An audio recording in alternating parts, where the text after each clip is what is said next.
Hello guys, welcome back to Mark Shrimp Tanks. In today's video, right, I'm going to go over my whole setup for my blue bolt colonies, right? So I'm going to show you my setup as if I'm someone that is selling shrimp, because then you'll be able to see my setup as in what I do from a breeding tank perspective to a grow out tank perspective, and then selection from there on in, right? Because it's important that you actually do a little bit of selection and a little bit of culling when they get into your grow out tank, right? But I'll go over that in detail once we do it as well, right? So we're going to have a look at 2 tanks in here today. I actually have 3 tanks with blue bolts in them, and yeah guys, they just simply won't stop breeding, right? So it is a new problem I've had where I've actually not been able to cope with the amount of baby shrimp I'm getting. There is simply too much of them, right? So let me stop yabbing and let's get on. You would have seen this tank before. It has lots and lots of blue bolts in it, and yeah, they're breeding quite a bit in here already. These guys have basically been in here for maybe 2 months, and there's just shrimp everywhere. There's little babies shrimp on the bottom here, you could probably just make it, and there's this moss at the back here is just absolutely full of it. So this tank is approximately 50 litres. It has 1 under gravel UGF filter in the back there. This tank is a mixture of Amazonia Golden with what is it called? I can't remember the name. I have it right here as well. Let me see what he called. Can't remember. Tropica plant soil. It's a mix of both, right? Because I'm trying to transition to different soils to make it easier for me just to grow my shrimplets. 1 double sponge filter, which I think is essential. I always have my outlets now just a little bit above the water. This is essential, as well as if you have UGF filters that the outlet is above the water, because yeah, shrimp will climb in it and die if it's not right. So a theme with all my tanks nowadays, guys, is they're pretty plain, and this is simple because I need to actually be able to get the shrimp out of the tank. Right, so I've removed all obstructions in my tanks, because yeah, when you're netting things over and over, things like glasses, soaking oxidators, feeders, all that kind of stuff, it just all gets in the way. Let me show you another tank next to, just so you get an idea of what I'm saying. So in a nutshell, you want moss or some type of plant, but you don't want lots and lots of it, but you must have some type of plant. I think it's beneficial for the shrimp. And then you want no ornaments in the tank at all, right? So I have 1 little ceramic ring here, but in general I don't tend to have much stuff in my tanks at all, as I said, because yeah, it becomes a pain when you're netting out hundreds of shrimp, all these little things getting in the way, right? So yeah, it's better not to have them.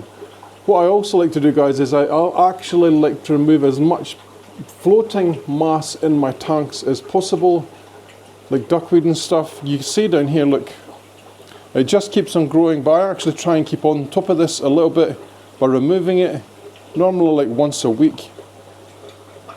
Because the idea behind this is your duckweed and any floating plant on the top is actually taking out light and stuff that's actually hitting the sides of your tanks. Right, and you want your walls to be alive as possible with like little micro animals and algae and whatever else, right? So if you remove this stuff on the top, you get more of it. So to me, that is better for the shrimp. Right, so the shrimp, guys, normally they'll have their babies in here. It is mostly girls. I think I have about 8 girls in here, and maybe 1 or 2 males. These males are not the best. So this is what we're talking about when you're doing your selective breeding, when you're doing your shrimp, when you have your grow out tank. We'll go over that in detail as well. When you breed better shrimp, you put them back into your breeder tank, right? So we'll talk about that when we go upstairs, because I have tanks upstairs too. Let's have a look at another tank down here. And this is a tank where I removed the adults a while ago to the top tank, and guys, this is probably the 4th time I've come to this tank to remove baby blue bolts. So we will try and get some of them out of here today as well. What I want to do is I want to take out most of the ones that are roughly about 1 centimetre in size. So a lot of them are still too small.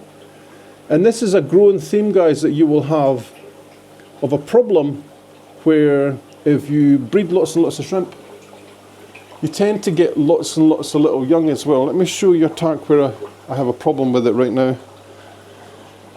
and that is this tank here, right? So there's no adult shrimp, crystal red shrimp in this tank at all now. Right, I wanted to reset this tank because it is way past its heyday of being able to produce tons and tons and tons of baby shrimp. But it still has lots and lots of baby shrimp in here, right? So if you have a keen eye, you can see here, there's baby shrimp all over the place. They're all on the filters and stuff. And guys, we're talking about mass breeding shrimp, not just having, like in here you can see, if you can see on the soil, there's probably about 40 little babies and whatever else. So all the adults were removed out of here, and I couldn't reset the tank because there's so many young still. So this is a problem. If you follow my method of breeding shrimp, this is a problem that you will have. You'll just have to be patient. You have to let these guys grow up, and then we move them out, and then you reset the tank, right? So you need to move them as well before they get to adult size. So that is a problem that we have in our tanks, is once you start doing it my way, then yeah, you just start to have bazillions of babies. Let me show you a tank up here, because my actual colony of red boa is like exploding beyond belief with the amount of babies. So 1, 2, 3, 4, 5, 6, 7, 8, 9, 10. They're literally everywhere in the soil, guys, when you look at all the young. And if you look in the leaf, you see all the young as well. Lots and lots of shrimp. So this tank is the same. I have a breeding, this is my breeding tank. And then all these young, once they get to a certain size, roughly about 1 centimetre, I move them to a grow out tank. So that is what you want to do, right? So that is what our job is today. We're going to go to that tank that I showed you below, and we're going to actually move some shrimp out, because it won't be long before these guys are roughly about 1 centimetre in size as well. Alright, shrimplets, let me show you how we do this. Right, so we're going to grab a container. This container is just your bog standard container, and what I always do before I use my containers is I clean them, right, just with a sponge. Make sure you have not had something else that's in here that might be dangerous to the shrimp. Even if you use tap water, yeah, make sure you give it a good rinse out. I actually then go to the tank with this, and I get some more tank water, and I give it a swirl around like this. And in the container itself, up onto the walls and whatever else, and I make sure that there is nothing left in here that isn't from this tank. Alright, so the thing that we must do here is we must get enough water into our container so it can house our shrimp that we are going to take upstairs, like this. And I simply hang it on the tank at this size. Let me pan you up a bit so you can see. Here, you see it? So I then get my net like this, and we start to take out the young that are large. Right, so as I said, I try and aim for shrimp that are around 1 centimetre in size. And in this tank, because I did this quite recently, there's not millions and millions of them. But yeah, we'll do some out here today, because there's some big ones. Like there's one away at the top here, you guys probably can't see. Is it going to go down? Right, you see it? This one's easily big enough to move into our grow out tank upstairs. So into our little container, it got out. Where did it go? It's behind the container. It's over here. Let's see. Right, so I do this, guys. We have our shrimp in our container like this, and it simply goes in, plop, and you can see the shrimp is in there. And we just rinse and repeat this over and over and over until you get all the shrimp out of the tank that are your desired size.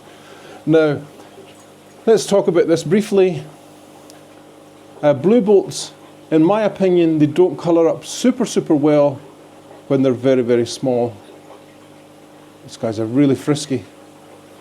They don't colour up super well when they're small, so it's always better to let them grow out.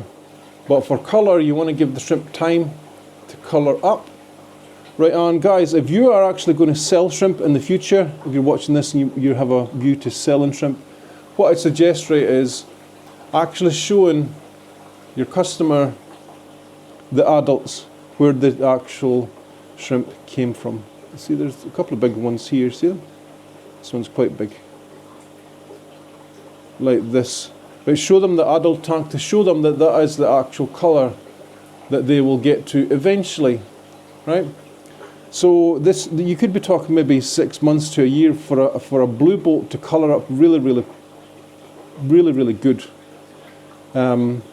These blue bolts are your bog standard blue bolts. They are not like they're not like deep blue bolts that you can get on the market and stuff nowadays. These are just blue bolts, right? So the criteria for grading these is a little bit different, right? I want these to be bluer and bluer and bluer. So this is something that we will talk about when we go upstairs, is how we manage that as well, because it's a simple case, guys, of just selective breeding. So I've done this in this tank probably 4 times, I think, already, taking out the little ones. And this is what we come back to, guys, when I was talking about you can have an issue where you breed too much shrimp, and yeah, they can stay small if you don't move them. I know it sounds bizarre, doesn't it? You have a problem where you're breeding too many shrimp and they're staying small. So this is an issue that you'll have to learn to fix yourself with grow out tanks and whatnot. I'll show you mine in a second. Let's go upstairs now. Alright guys, so here's my blue bolt tank in all its glory, and this is our grow out tank, right? And in it already there's a lot of bolts that I've moved from downstairs to upstairs to grow out, and you can see that they actually grow, once they get in a grow out tank, they actually grow quite fast, and you're able to selectively breed them if you wish to. Right, so let's get our little youngin that we have here. And you can see again, guys, the theme of my tanks, to keep it simple, you have some leaves. I always use UGF filters nowadays because I think the system is very stable this way. pH in all my tanks is all the same, roughly between 5.5 and 5.8. Here's a little blue box here, let's put them in. I want to make sure, guys, that you can see them on camera. Make sure you have leaves in the tank, minimal plants, minimal base plants in the tank, no floating plants.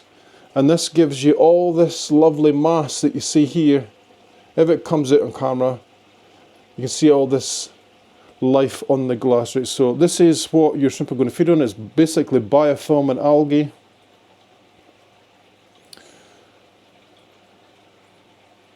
And that is how we do our grow out tanks. I thought I'd show you that today so you can see for yourself. Because there's so much of this green algae in here, right? But it's actually great because the shrimp eat it. So it's one of those byproducts of using dead shrimp powder in a tank, is that you get all this lovely green algae, right? And I use it very, very sparingly. I feed my shrimp once a week, on a Saturday normally, one little Vin tab, and I put it in the bottom. You can see the difference in the size here of the shrimp that we put in. So can I go a little bit closer maybe for you? We'll get a little bit closer.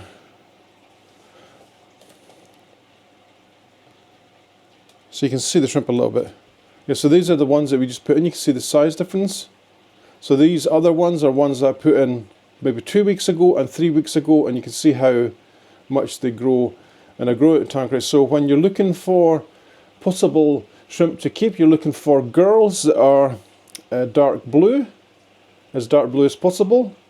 Right, and remember, guys, our goal here is to make blue bolts darker and darker and darker, because darker blue bolts are actually a higher grade than your bog standard blue bolts, if you get what I mean. Right, so you're going to go through your selective phase here, and you're going to take out stuff once you think it's grown up enough to decide if it is going to be a cull or just a lower grade blue bolt. Right, so you probably separate these into what I would imagine is sky blue blue bolts. Sky blue being ones that are blue in the head with a little bit of blue going into the body and maybe a little bit of white in the tail. I would call them sky blue. Anything else that is like dark blue with no white is just a deep blue bolt. Dark deep blue boltus. Deep dark blue boltus. Right, so yeah, I don't have an awful lot of them in this tank actually, but there's one or two like small ones that are promising, that are very, very blue, that will come good, right? So again, guys, when you're looking for your shrimp, you want to actually try and notice your females, because any large females that you get in here that have really nice patterns on them, you want to keep them, right? So this, for example, look, I can tell, like this one here is a girl already. I can tell that she's a girl. She has quite nice blue coverage on her, and yeah, she'll probably get even darker, a darker blue, and she can go upstairs into the breeder tank, right? So you want to keep between 10 and 15 breeder females in your tank with 1 or 2 males, right? So males, let's talk about males for a second as well. I actually find males, getting a good male shrimp, like that one there is actually very good there. At the back, it's nearly all blue. I find it very hard to get a good male that is as good as the females, as in, yeah, sometimes the patterns on the males are kind of not great, in my opinion. I see that with, what do you call them, Galaxy Boa as well, that sometimes the males can be rather straggler looking, or maybe it's just the shrimp I have, I don't know, but yeah, make sure that you keep the best to yourself, right? And this is going to sound selfish. You're not going to sell people substandard shrimp. Let's talk about that as well, why I'm doing this, because yeah, I will be selling shrimp this year. Happy New Year, by the way, in case I haven't said it on my channel. I will be selling shrimp this year, and yeah, I'm not going to sell people bad quality shrimp, like culls, definite culls, I won't be selling people. But yeah, make sure that you keep the best of your best shrimp to yourself, so you can produce better shrimp to sell on, right? It's not all about not giving people like great shrimp so they can't compete with you and all this rubbish. Just don't think about that kind of stuff, right? You do your own thing, make the best shrimp that you can, and yeah, try and keep your shrimp as good as possible. Yeah, this one is really a really nice girl here. Yeah, so in this tank, guys, I think I probably put about 100 shrimp in here. It doesn't always come out in camera how many shrimp are actually in the tank, but yeah, there is loads of them. So this tank is, I think it's about 2 months old. Let's have a little look. If you can see that, 2nd of the 11th. Yeah, I think this tank is exactly 2 months old. So it shows you how long it can actually take for a tank to actually come really, really good, right? So here's an example of a tank, my breeder tank on the left, the one that we just showed you, the blue bolt tank, that it will eventually go like this over time. This is where you watch the feeding, really, really like a hawk, and eventually you'll start to get a little bit green water and stuff like that. And the end result, guys, of something like this will be, it will go clear, right? So you can see all my little boa, my galaxies and stuff here. All my setups are the same, Moss, UJ filters, right? And once you get green water, guys, it will, as I said, it will clear and you'll have green walls, right? So this is what will happen in this tank as well. Guys, if you've enjoyed today's show, something a little bit different, I'm showing you my breeding setup, and this is with a view to sell them on probably in about 4 or 5 months. Let me know what you think in the comment section below, and I'll see you all in the next one, guys. Happy shrimp keeping.